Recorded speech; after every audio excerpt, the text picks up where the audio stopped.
Everyone thinks that you have to just become this full-time Reels creator to grow on Instagram.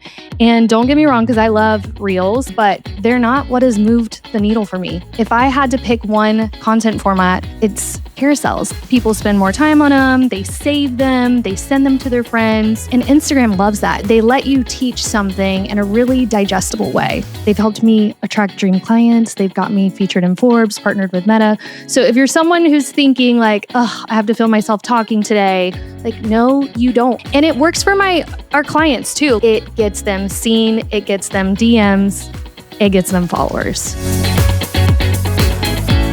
My special guest is an Instagram strategist who helps female founders grow and sell with Instagram.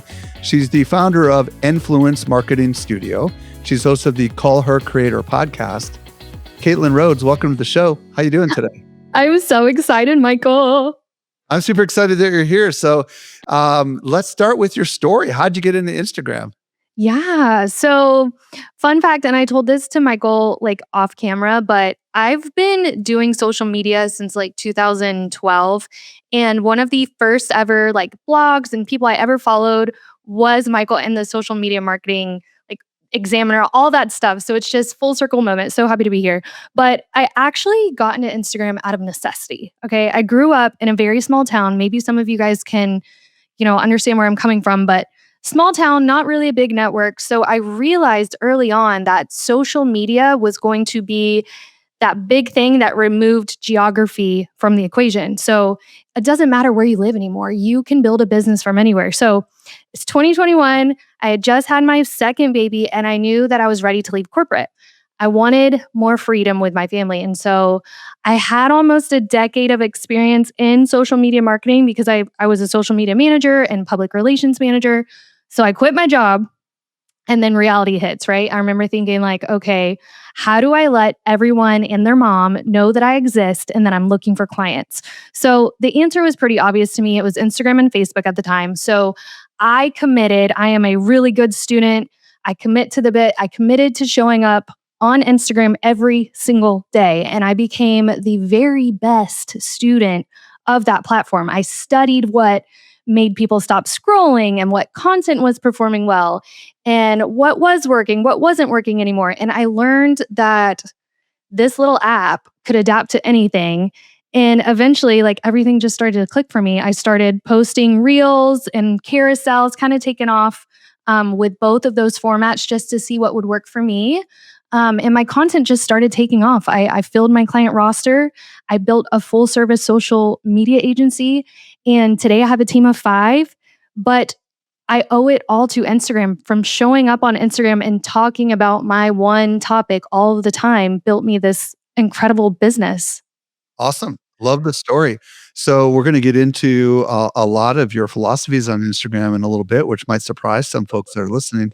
But before we go there, I want to hear from your perspective. What is one of the biggest misconceptions that you think a lot of people believe to be true when it comes to growing on Instagram? Yeah, this is a big one. Everyone thinks that you have to just become this full-time Reels creator to grow on Instagram. And don't get me wrong, because I love Reels. I've posted a bunch of videos. They're my favorite, but they're not what has moved the needle for me. If I had to pick one content format, it's quietly busy. It's honestly carrying my business right now, and that's carousels. They're just the unsung hero of Instagram. And if you think about it, like the thing with carousels is people have to stop and kind of swipe through them. If you're watching a reel, like you watch it and you keep scrolling. But with carousels, people spend more time on them, they save them, they send them to their friends. And Instagram loves that. Instagram loves content that keeps people on the platform longer. That's the goal at the end of all of that. So that's why you'll notice some of the biggest educators, personal brands, they've kind of shifted back towards carousel. I don't know if you've noticed, Michael, but I have. But they're easier to consume. They're easier to share, in my opinion. And they let you teach something in a really digestible way. And so I've been able to build my business, my following. I have over 217,000 followers because I leaned really heavily into that educational carousel type format. They've helped me attract dream clients. They've got me featured in Forbes, partnered with Meta. So if you're someone who's thinking like, oh, I have to feel myself talking today, like, no, you don't. I want to give you permission to stop putting that pressure on yourself. Your job isn't to become the internet's next viral reel creator. Your job is to create content that people can't help but save and share and come back to. Because at the end of the day, like Instagram isn't just rewarding reels, they are rewarding attention. Now, Caitlin, there's some people listening right now that just aren't going to believe what you're telling them. Mhm.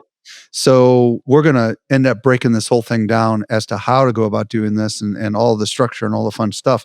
But just explain to people the benefits that you have achieved and your clients have achieved as a result of really dialing in the not the reels angle, but the carousels angle. Yeah, like, tell us a little bit more about like maybe some of the unexpected consequences that came as a result of it and some of the freedoms that came from it as well. Yeah. So I think like a lot of people don't really understand how the algorithm works. And I kind of mentioned it before, but when you create a really good carousel, you have people stopping, spending time, they're studying that carousel, they're reading it, they're swiping to the next slide, they're going back to the others. When I truly utilized carousels, and we'll get into the framework of what all I do to make a really good carousel, but when I really started taking carousels seriously, and I wasn't just using them for a photo dump, but I was using them to hit a pain point, tell a story, and kind of reel people into something, I started getting more conversions on my Instagram page. I didn't tell you this before, but I actually ended up building an arm, like a six-figure arm in my business from strictly posting carousels on Instagram. And it works for our clients too. Like we have tried and tested templates that we've used on these different clients. It doesn't matter what niche they're in because we work with a lot of niches. Time and time again, if they use the format that we suggest and they follow it, it gets them seen, it gets them DMs, it gets them followers. Well, and one of the things that some segment of my audience is going to really resonate with is the idea that they do not have to show up on camera. I mean, Yes. this is kind of talk to me a little bit about that, right? Because this does, like so many people with reels, pretty much it's about the camera and the selfie and the talking and all that. And a lot of people don't feel comfortable with that. Mhm. This kind of frees people to get creative without getting themselves on camera, does it not? Yeah, like for me, example, like I like video, but I mean, for women especially, we can't always be looking good to show up on camera, right? We got to do our makeup and our hair, and so we don't feel like we can always show up on camera. And what does that do? That makes it very hard for you to show up consistently online, and that's what they always say is consistency is what's going to grow you online. So I want people to just think like, okay, if I'm not strong at video or talking off the cup, I know, yeah, I don't know, Michael, if you've heard, but unless you've been living under a rock, you've heard like there's this viral yap challenge going on right now.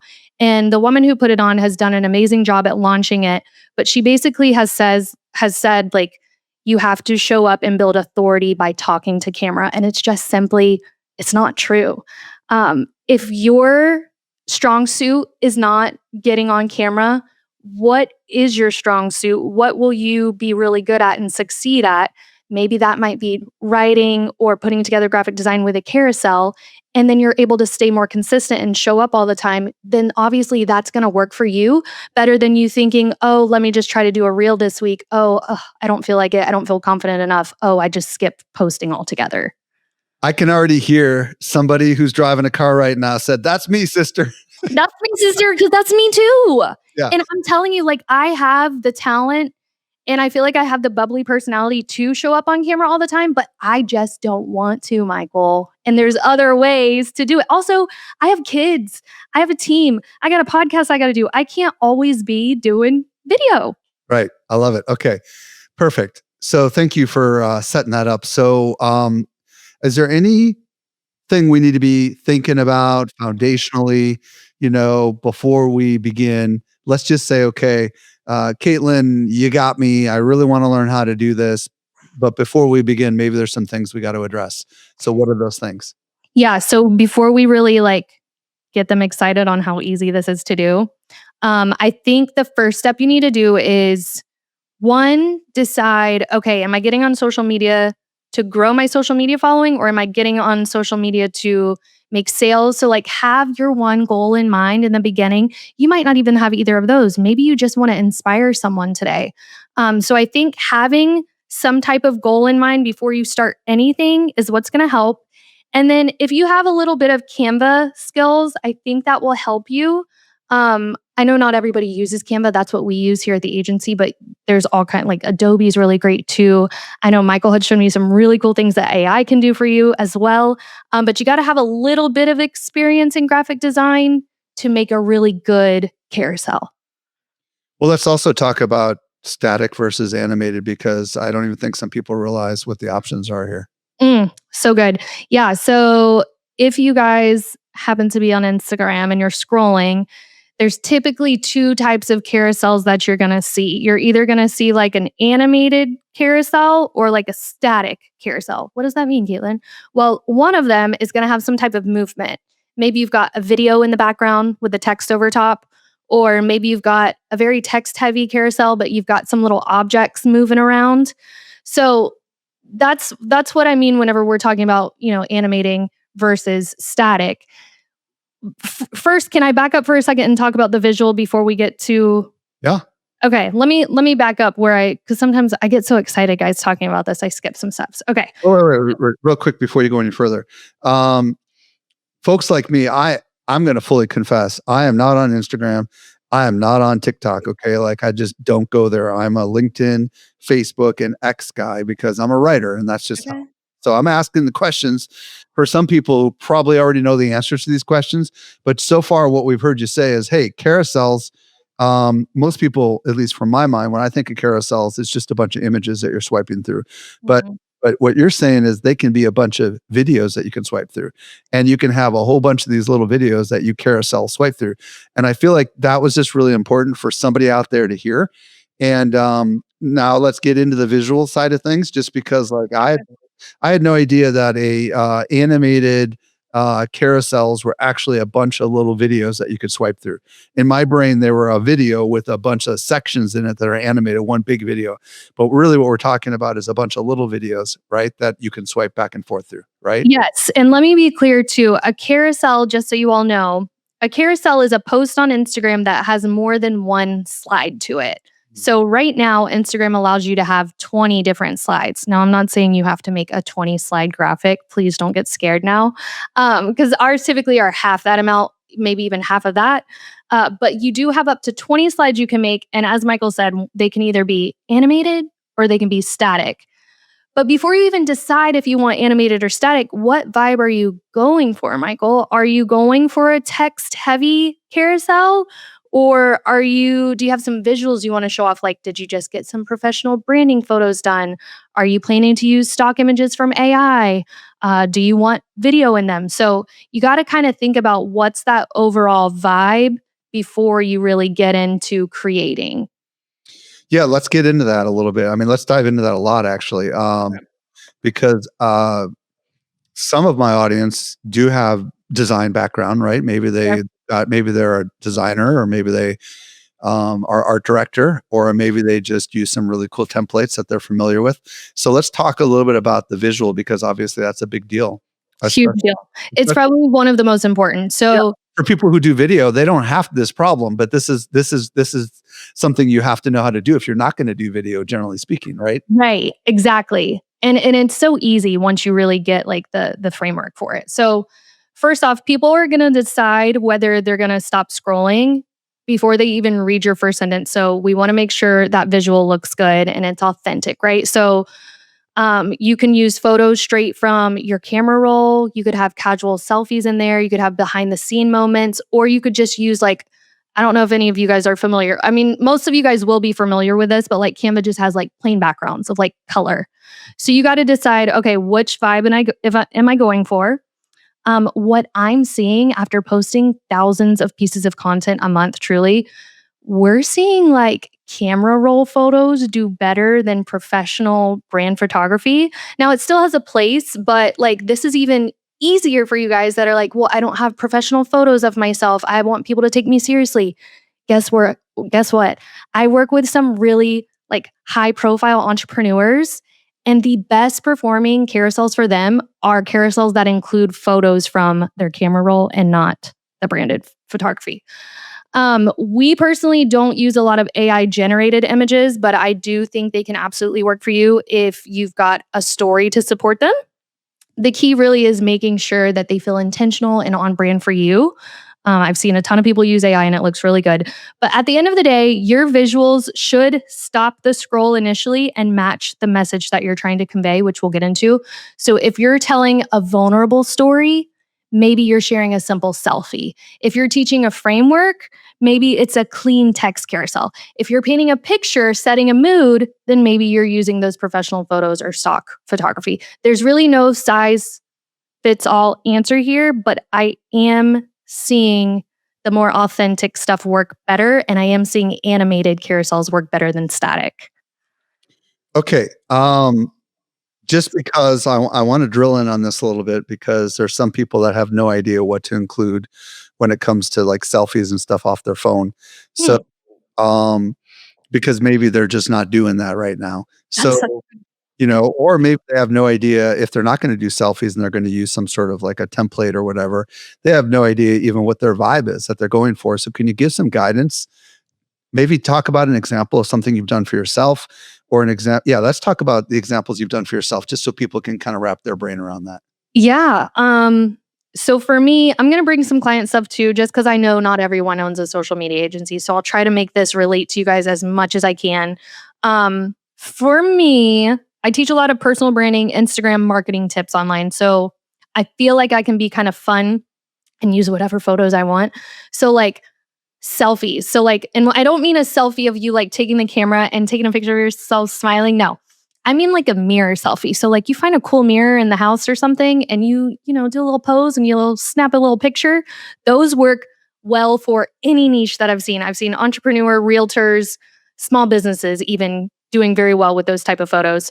What else have I Hey, seen? real quick, what in the heck are you doing with those selfies? Like, help people understand how in the world those selfies ultimately somehow work into a carousel because it sounds like you got to have a bunch of them, right?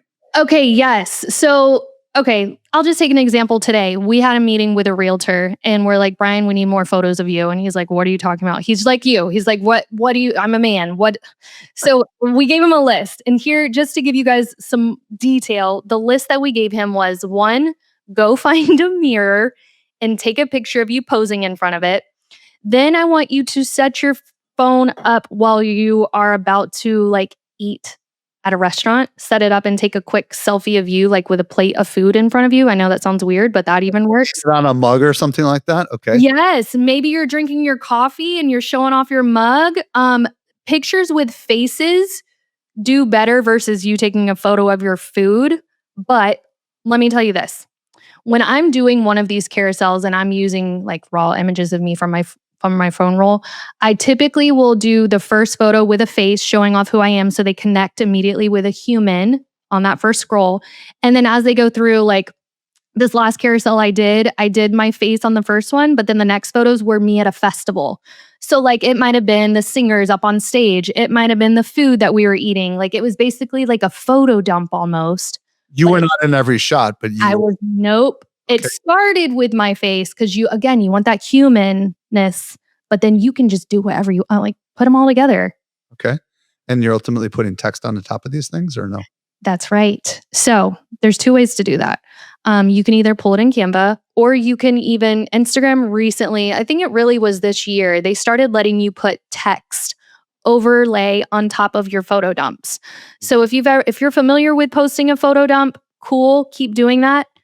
But what you can do is add text on top because that's going to give people a reason to stop because you can give more context to that photo. And these can be silly things like I I use ChatGPT for a lot of this because my brain gets fried and someone listening right now might be like, "Yeah, I'm really bad at hooks." Um so you might have to utilize some help for your hooks, but we'll get into the text part in a Yeah, minute. yeah. Okay. So, but the key thing is if we're going to take all these photos, we got to be thinking about a narrative arc. right? And we got to be thinking about, and we're going to get to the story part of it in a little bit. Yeah. We'll connect all the dots together, but this is important for people at least to understand the kinds of visuals. So one visual kind we know is you could take pictures of your life, and you start with you in the picture, and then you could put in a bunch of other stuff and somehow ultimately sew it all together. But Mhm. you can also do this without you. Is that correct? I mean, can you just use templates or no? Oh yeah, absolutely. Like for the carousels themselves or for the photos? For the carousels, I mean, like, yeah, I mean, like, you said selfies is the best way to go, but if you don't wanna do that, there's other ways to do it, is there not, for visuals? Oh, absolutely. Yes. So Canva totally has a bunch of templates that you can use. I know Adobe, I think it's Adobe Express does too. There are a ton of like sites out there where you can pay to have templates in place and you just plug and play. Or you can utilize my Visibility Vault, which I have templates that are tried and tested for you. But yes, you can utilize a template. If you have nothing in your brain to start you off with your first carousel and you're like, this is my first one, go to Canva, type in carousel, and they will bring up millions of templates for you to use. Now, I'm not saying that Canvas will work because I've used templates from Canva and, they might be so-so. But if you're just starting out, that's a great place for you to start. Okay. So we spent a lot of time on visuals only because I felt like it was really important. So, let's talk about the animation side of it. Let's Mhm. say we've got some photos or some templates or whatever, and we want to actually animate them, like, explain how that's even done. Yeah, so there's kind of two ways to utilize animation, which I mentioned. You can either do like throw a video on top of that carousel template. Let's act like we're doing this right now, Michael. So, what you would do is let's just say you're using Canva. You're going to go into Canva and you're going to click Instagram carousel, and it's going to basically give you a white screen, right? This is where you say, okay, I'm starting off my carousel. Should I do animation or am I going to do static? Let's say you're going to do animation. And for example, I just posted a carousel that is going off right now, guys. This works. So trust me on this. Posted a carousel. I took a video from Canva. Like I literally typed elements, or not typed, there's a button that says elements over on the left side. Elements, video, and I typed in like train. I don't know why I was thinking of a train, but I was thinking of a train. So I start to see a bunch of different videos of a train. Oh, like this one. So I click on that train video and I just plop it onto that blank canvas. And then from there, you're going to need to put your hook and text on top of it. So you will literally click text, you'll pull it on over. I'll get to you guys in a minute on what that text can look like and what colors and fonts you should be using. Um, but that's how I get started with a video type carousel. Now, say you don't want a video, you want to do a text heavy carousel. So again, we're going back to that blank canvas. We type in whatever our hook is, and then you can click on your text, literally just click on the text, and there's a button at the top that says animate, and you can make your text animate. So maybe you do something like the wiggle animation, and it's basically got your hook wiggling, or typewriter. So it stops the scroll because you're typing out a word to them. So there's a ton of different animation options inside of Canva specifically that can help you animate your graphic. Okay, so let me ask you this. Is it important that all of the slides, for lack of better words, inside of a canvas, whatever the heck we're calling these things, I'm having a brain Carousel? carousel, yeah. Do they all need to be animated, or is it just the Nope. first couple, or talk to me about this? So, depends how lazy you wanna be, right? Because I do here's my caveat for this. If you do a carousel that has animation on every single slide, the downside to this, and this is super technical, but some of you might not care, some of you might, but when you go to download that carousel, you are gonna have to download each slide as an MP4 and it just takes longer. So for me, I'm a really fast girly. So I animate that first slide and then the second couple of slides, they're not animated, they're pretty static. So you Is can that mix. from a user perspective? Is that what you mean? It'll show up quicker, or is that what you mean by download? Like if you're out and you have a bad internet connection, it's not going to show up as quickly. Is that kind of what you're saying, or no? Yeah, yeah. Or like you don't have patience or you're ADHD like me. Like I just don't have the time to download all these different MP4s. It's Got just it. a hassle for me. But some people might be like, that's nothing. I'll do all the video. But what I'll tell you is I haven't seen a huge like benefit to every single slide being animated. It's really just been that first facing slide that pops out at them and gets their attention. Got it. Okay, cool. So is there anything else we need to talk about on animation here? So far, we've talked about that you can add a video, Mhm. like you had a train moving. We talked about how you can take text and you can have it kind of draw on the screen. Anybody who's ever done anything inside of a Keynote or PowerPoint kind of knows how that works when things animate on the screen. Is there any other subtle little kinds of animations that maybe people might not have thought about that might be kind of cool, like clouds moving through the background or any of that kind of stuff? Yes. Oh my gosh, the clouds videos work really well too. I'm going to be honest with you.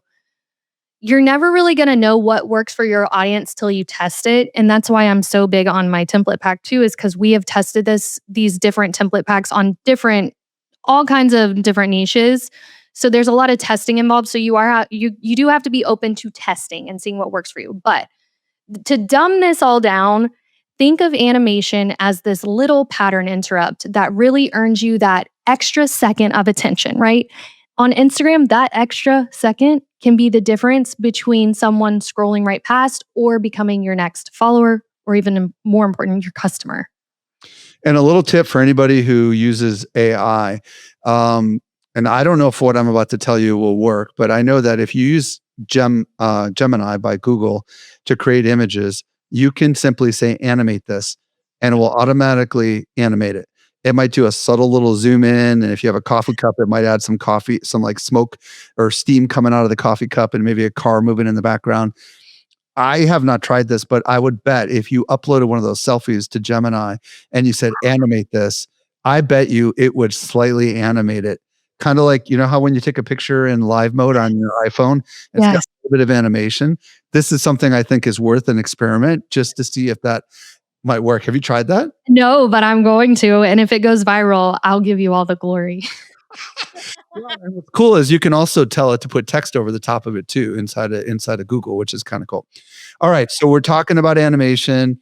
We've talked about Canva as the tool of choice here.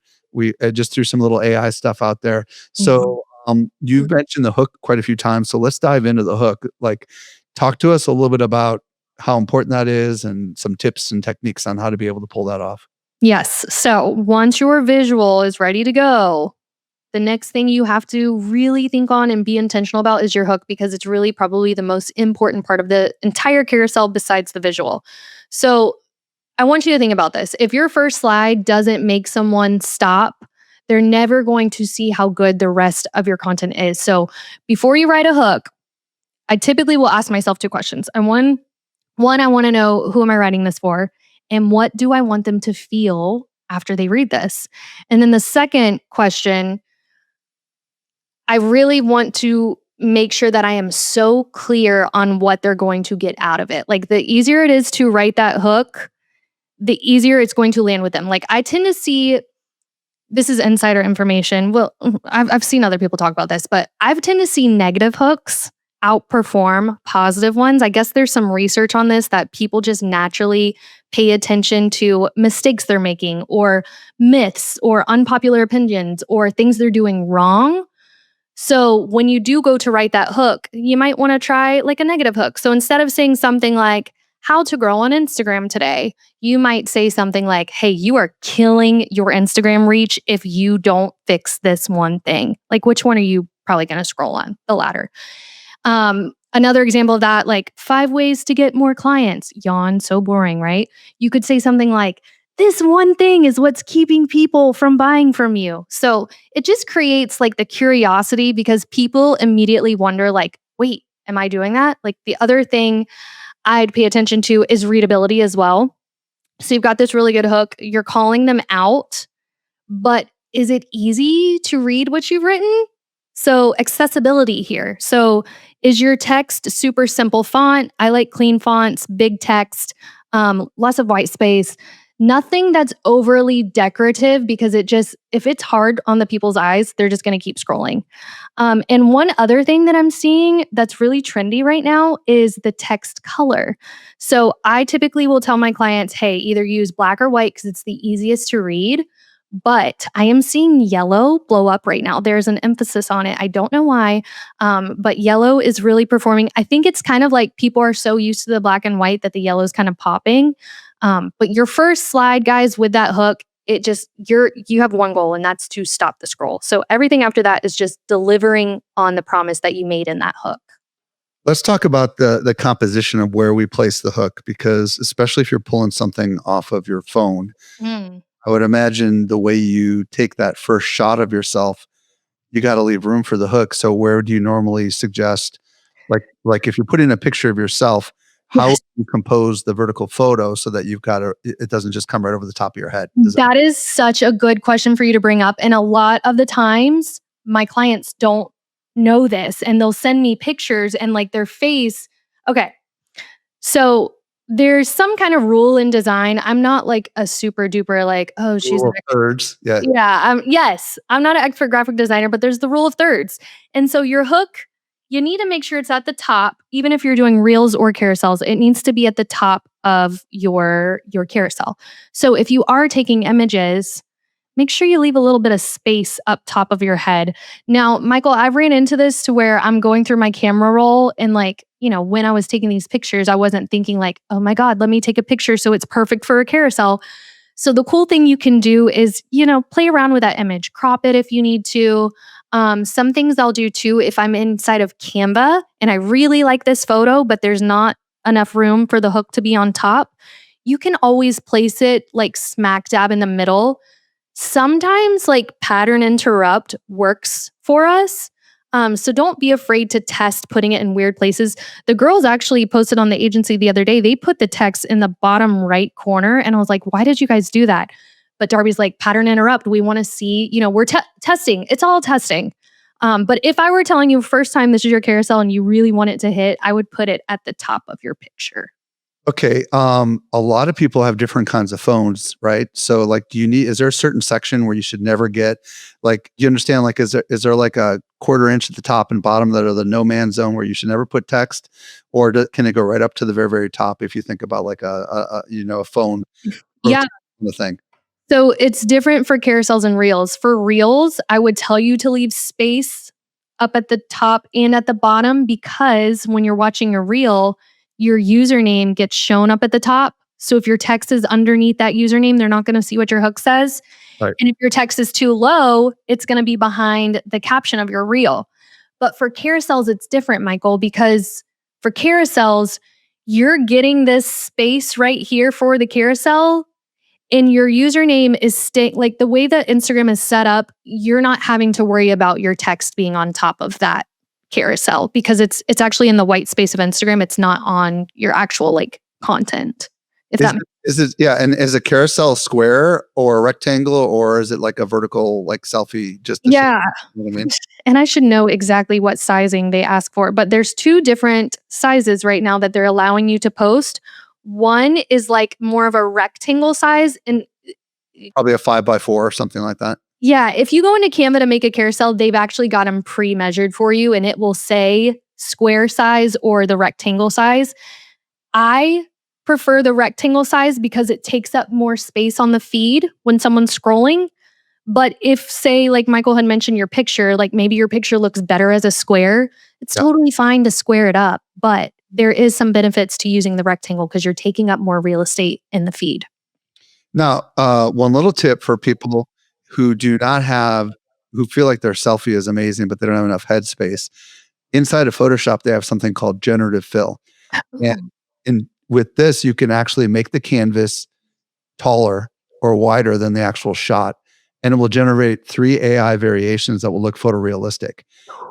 So this is really cool, right? You've got this perfect shot, but you don't have the room above your head because for whatever reason you were thinking when you took the shot. You can actually in Photoshop just make it bigger and it will just fill it with 3 options and you pick the one that looks best and no one will be able to tell. Now this is just a cool little thing like anybody can do. And it's just an AI thing where it just looks at the image, it understands the lighting and understands everything that's in the image, and it will just try to replicate what was outside the area of the shot, which is kind of cool. It's so cool. I'm taking notes. I really and me and Michael have talked about this before, like, there's so much that AI can help you do that I'm not even tapping into, so I'm gonna tell my team about that. Okay, so generally speaking, with the hook, we're just talking about one simple little sentence, just a few words. Is that what Mhm. we're talking about? And are we seeking for high contrast here between whatever the background color is and whatever the text color is? Yes, guys, you want to make it as easy as possible for them to read whatever you have on the screen. I also like to put a little curiosity there. Do not give everything away on that first slide, or else you're not going to give them a reason to keep scrolling. And that's why your story is so important. But one thing that I've noticed a lot of people do is they'll start with a great hook and then they end up answering it right on the first slide. I'm like, I'm just going to keep scrolling. There's no need for me to keep swiping through your carousel. You've told me everything. Yeah, and you want them to swipe through because that's an engagement metric that Instagram looks at, right? And if there's more engagement, it would show it to more people, right? Yep. Instagram is measuring how long you stay on that post, the swipes you go on, what slide you leave off of. If you click one, if you share one, Instagram is measuring all of that. Love it. Okay. So let's talk about how we can make all of these carousels work together in kind of a cohesive story arc. Mhm. Because obviously, you've already hinted that you don't want to give it away on the first slide or the first image. So talk to me about how we can kind of like pull together a whole bunch of these and how many of these we should historically use. So let's dig into that a little bit. Yeah. So once you've hooked someone in, the next step is the story that you're about to tell them, right? This is the meat of your carousel.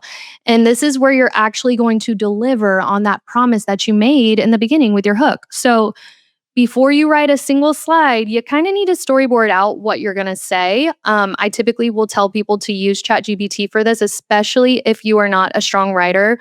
I will give you a plug and play ChatGPT prompt that you guys can use for free and it might help you.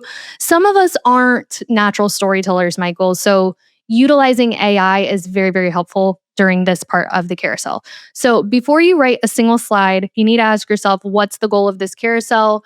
What do I want someone to think or feel or do after they finish reading it? And one thing I want you to remember is don't write to everyone, okay? You want to picture one perfect person, your dream client. What are they struggling with? What's a question that they're asking, or what transformation are you trying to create for them? And then when you write to one person, everyone else who relates will feel like you're speaking directly to them. And so I know not everyone is the natural storyteller, and that's okay. That's why I told you that's where AI comes in. So if you could even at least bullet point what your story is about and feed that into AI, it's going to help you write your story. But with the chat GPT prompt I'll give you, you can literally plug and play your idea and it'll help you organize your thoughts into a story that flows.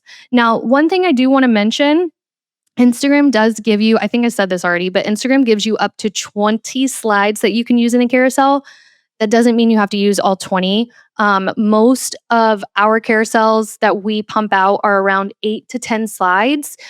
The goal, your goal is not to make these people swipe forever. The goal is to get to the point, provide value, and then leave them wanting more. So every slide should earn the next swipe. If a slide doesn't move the story forward or make your point stronger, then cut it.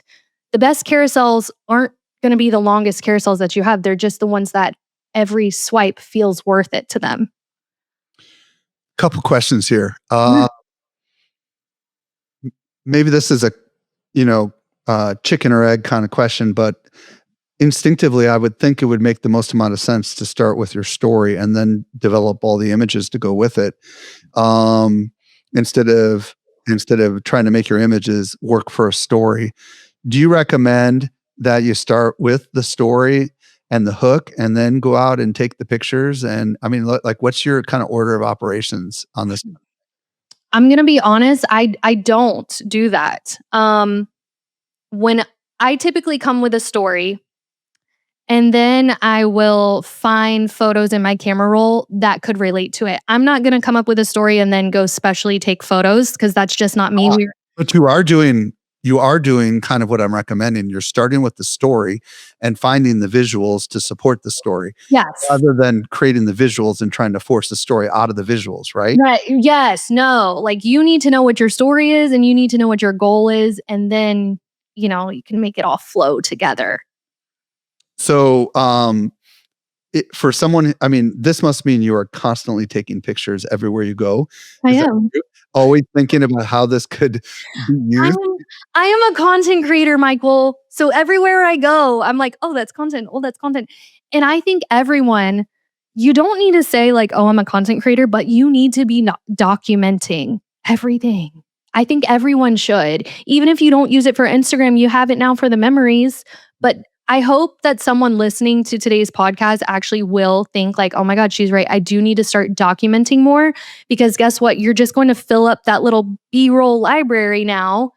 And when you start making content, it's just going to be that much easier for you. So when you are taking as many pictures as I can only presume you're taking, because you got kids, you're taking pictures when you're going probably to the grocery store, probably when you're doing all the things, right? Preparing dinners, all this kind of stuff. How do you find, like, when you have as many as you have, are you just using the standard search features built into the smartphones? Any tips on that? Yeah, actually, so I do have a type A employee who albums everything. And so, Okay. yeah, I am not that girl. I think you guys can realize that by now in this conversation. But as Michael just said, iPhone now allows you to search things. So I can search like house or drink or something like that, and it will show me all my photos. Now, Michael, like a year ago, I swear, unless I didn't know, but I don't think this feature was there. And so I would scroll all the time. But now that feature makes it so much easier now for you to just easily find something. Love it. Okay. So, so far, here's what we know. We know that you should have like 8 to 10, ideally, images in your story based on what you recommend. And ideally, you've got your story crafted before you figure out the visuals that are going to go with it. And before you worry about that animation of that first visual or many of the visuals. But the whole thing is really to map out a story, and AI can really help you with this if you're not a natural storyteller. Mhm. I'm just curious about the arc of the story. Obviously, we've started the story with some sort of a like in this case a negative, like here's the thing you're likely forgetting to do, that is my secret weapon for XYZ or something like that, right? uh, Mhm. Somehow, how do you draw that arc through the story, like help people understand kind of the elements that go into the story? Yes. So I always think about that dream client that I was speaking of. I want to call them out in the worst way. I want to hit them with the painiest of pain points. Painfulest? I don't know the word. We want to hit them to where they're like, oh my God, she just called me out. So you want to hit that pain point. You're doing And that like in the second carousel or something like that, or the no, that first one that they oh, see, I want them to feel so called out that they're like, this is diabolical. I have to keep swiping to see what she has written to me. okay. So try your best to call them out. This is a side note tip, when you're using AI, you think you might have the best hook, but I actually will rewrite my hook so many times using AI. I'll be like, make it spicier, make it more call out, make it more. Here's another one I use, make it more Gen Z coded, because whenever I say that, it tends to throw in these really weird words like diabolical, completely unhinged. If you can throw in some cool words like that, it works really well. I don't know why. So call them out, give them enough value.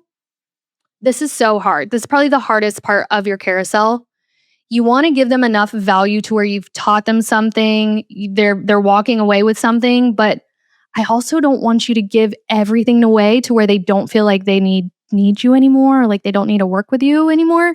So I'd give just enough for them to be like, "Wow, this girl knows her stuff. I need to keep swiping. I need to see, okay, what's her call to action? Oh, go grab this." The And then phrase I've heard is useful but incomplete, yeah, which is really, it's a really good phrase, right? Like it's useful, but it's missing some pieces it's missing. that will make them want to get more, right? Yes, but there's such a fine line too, because you also don't wanna make it so much to where they're like, "Oh my god, I coulda Googled that," right? So I Right. love how what was that phrase you said? Useful but incomplete. Useful but incomplete. That's what we're all gonna that's our mantra for the rest of 2026. Yeah, and this is what people do in webinars too, right? They provide useful information, but it's not complete, because the whole point is if you want complete, you do the call to action at the end, which is a good transition. So how do we ultimately move someone with a carousel to take the action that we want them to take. This is my favorite part, guys, and this is what unlocked, I'm telling you, a six-figure revenue stream in my business.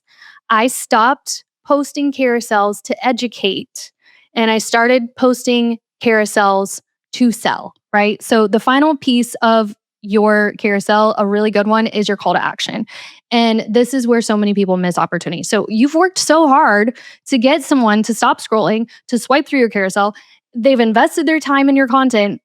Don't leave them wondering what to do next. Tell them what to do next. So, a couple different things. I don't want you to think, oh, I have to sell at the end of all these carousels. That's not what I mean when I say a call to action. So, one, the first call to action could just mean you want engagement on that post. You simply want them to comment something because at the end of the day, the more comments you get, the more the algorithm is going to love your content and share it to more people. So, you could simply have a comment what flavor ice cream you like. Maybe you're talking about ice cream. I don't know. The second call to action, save this post, which saves were really big last year. Right now, I think the biggest measurable analytic for Instagram right now is shares. So maybe you don't, I mean, you could still tell them to save the post, but Share it with a friend or something, right? what was that? Share with a friend. Yeah, I would tell them instead of save the post, share this with someone or tag your best friend in the comments. That's going to be more valuable to you and to the algorithm. Um, and then the other, part of this would be like, okay, here's my offer. You want to work with me? Comment the word XYZ. And that's where DM automation would come in. And I'll quickly walk you guys through that. But DM automation is basically you set up this keyword so you make it super, super easy for them to take the next step with you. So, say that I taught them this whole carousel about how to grow their followers. And then on my last slide, I say, comment the word starter kit, and I'll send you my starter kit to growing 100,000 followers. They comment that word, DM automation will then send them my offer. And so they get that offer right in their DM, and it's up to them if they want to buy or not. But doing this, being very intentional with my call to action, truly has changed the game in my business. Does Instagram offer native stuff these days, or do you have to use tools like ManyChat to pull this off? So I've been using ManyChat. Stand Store also offers DM automation too, but of course you would have to pay for your Stand Store subscription. Instagram, I'm not really, the only thing I've really seen, Michael, is if you set up frequently asked questions, it's basically like saved replies.